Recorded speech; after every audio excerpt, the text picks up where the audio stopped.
네, 안녕하세요. 오토플레이입니다. 저는 지금 볼보 S90 B5 모델을 시승하고 있습니다.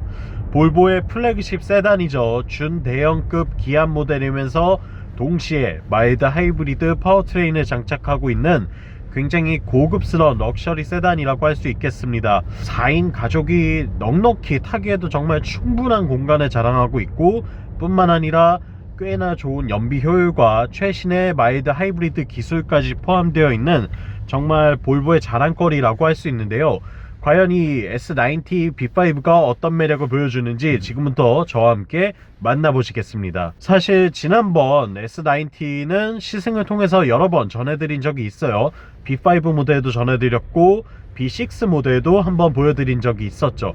근데 제가 지난번에 B6 모델 시승을 할 때 이게 4륜구동에 출력도 더 높고 휠 사이즈도 더 큰 20인치 휠을 장착하고 있는데도 불구하고 지난번 시승했던 B5보다 뭔가 좀 차량의 서스펜션 세팅이 너무 무른 것 같다, 이런 말씀을 드린 적이 있었어요. 그래서 이게 단순히 느낌의 차이인지 아니면 뭔가 바뀐 게 있는 건지 궁금해서 한번 기회가 되면 알아보겠다라고 말씀을 드렸죠.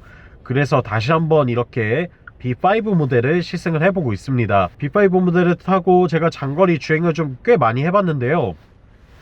일단 결론부터 말씀드리자면 이 19인치 휠 사양을 장착하고 있는 B5가 이상하게도 조금 더 탄탄한 느낌을 주는 것은 사실입니다.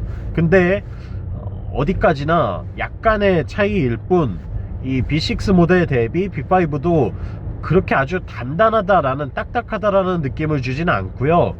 경쟁 모델들과 비교를 해본다고 한다면, 특히나 동급의 독일 차들과 비교를 하면 큰 차이는 없는 것 같습니다. 그 차들보다는 확실히 좀 부드러운 편에 속하는 건 분명한 사실인 것 같아요. 그 모델들 대비해서는 아무래도 좀 부드러운 느낌이 강하고요. 이렇게 과속방지턱을 넘을 때에도 상당히 스무스하게 넘어가고, 모든 요철들을 최대한 부드럽게 처리해내려는 특징이 볼보 승차감의 핵심이라고 할 수 있겠습니다.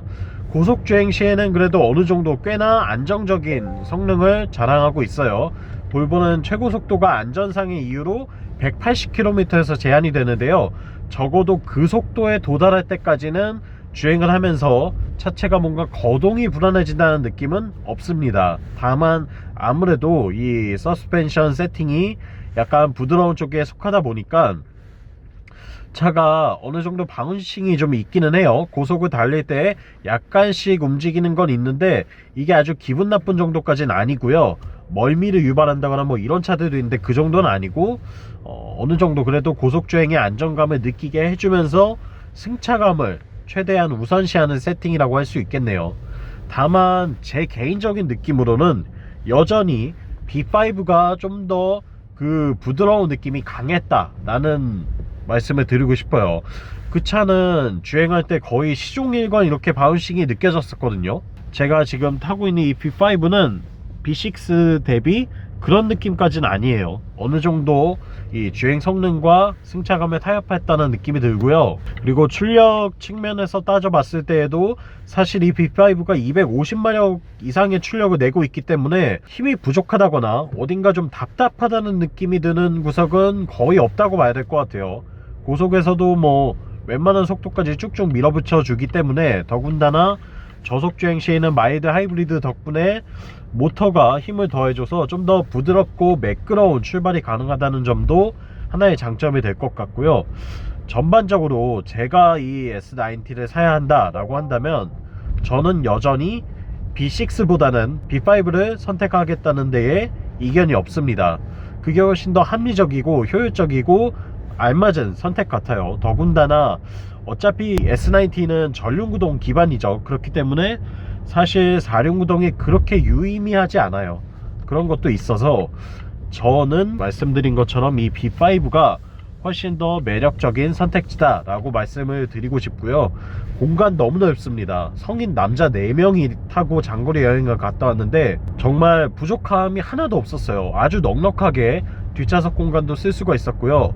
또 바울스 앤 윌킨스 오디오와 편안한 시트, 그리고 열선 통풍 시트와 또 또 안마 기능까지 갖추고 있고 정말 이 편안함을 최상의 목표로 하는 S90이기 때문에 그런 점에서 봤을 때는 진짜 매력이 많다라고 말씀을 전해드리고 싶네요. 디자인은 뭐 앞서 지난번에 시승기들에서도 여러 차례 말씀드려 왔지만 이 볼보가 세단의 디자인도 정말 잘합니다. SUV 뿐만 아니라 세단도 진짜 매력적인 디자인을 잘 뽑아내고 있죠. 이런 점들을 종합해 봤을 때 볼보 S90는 독일의 동급 세단 혹은 뭐 일제 세단 또 국산 세단 이런 차들과 비교했을 때에도 상당히 경쟁력이 있다라고 말씀을 드리고 싶고요. 꼭 한번 시승을 해보시는 게 가장 좋을 것 같아요.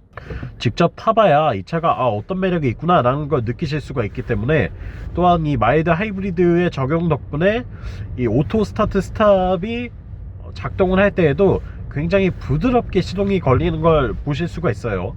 정차 시에 재출발을 하려고 할 때 시동이 상당히 매끄럽게 걸립니다. 뭔가 이질감이 느껴지지 않아서 이 기능도 10분 활용할 수 있다는 점, 이게 또 마일드 하이브리드 파워트레인의 장점이라고 말씀드릴 수 있겠네요. 단점을 꼽는다라고 한다면 아무래도 이 독일차의 단단한 승차감에 적응이 되신 분이라고 한다면 차가 조금 물렁물렁하게 느껴지실 수도 있어요.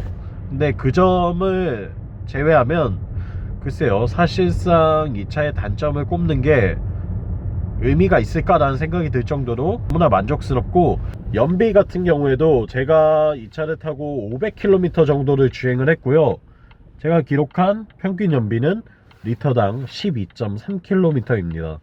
연비가 상당히 잘 나오는 편이기 때문에 그런 점에서 봤을 때에도 굉장히 매력이 많다고 할 수 있겠죠. 지금 트립 컴퓨터 상에도 나오는데 리터당 12.3km입니다. 강원도 산간 지역을 달렸고 고속도로도 주행을 했고 또 성인 남자 4명이 탑승해 있었는데도 불구하고 상당히 준수한 연비를 보여주고 있다는 게 또 하나의 매력 포인트가 될 것 같네요. 뿐만 아니라 이렇게 이중 접합 유리를 사용해서 이 전반적인 방음에도 아주 많은 신경을 쓰고 있고요. 전체적으로 봤을 때 이 S90는 진짜 웰메이드 자동차라고 할 수 있습니다. 여기에 5년 10만 킬로미터의 보증 기간까지 계산을 한다면 진짜 여러모로 구매 가치가 있는 차다, 그렇게 결론을 낼 수 있을 것 같고요. 제가 시승해 본 이 S90 다시 타봐도 여전히 매력적이다 라는 말씀을 드리고 싶고, 여러분들도 꼭 한번 직접 시승을 통해서 경험해 보시기를 추천드립니다. 영상 유익하셨다면 구독과 좋아요로 응원도 부탁드리고요. 전 다음번에 또 재미있는 시승기로 돌아오겠습니다. 안녕.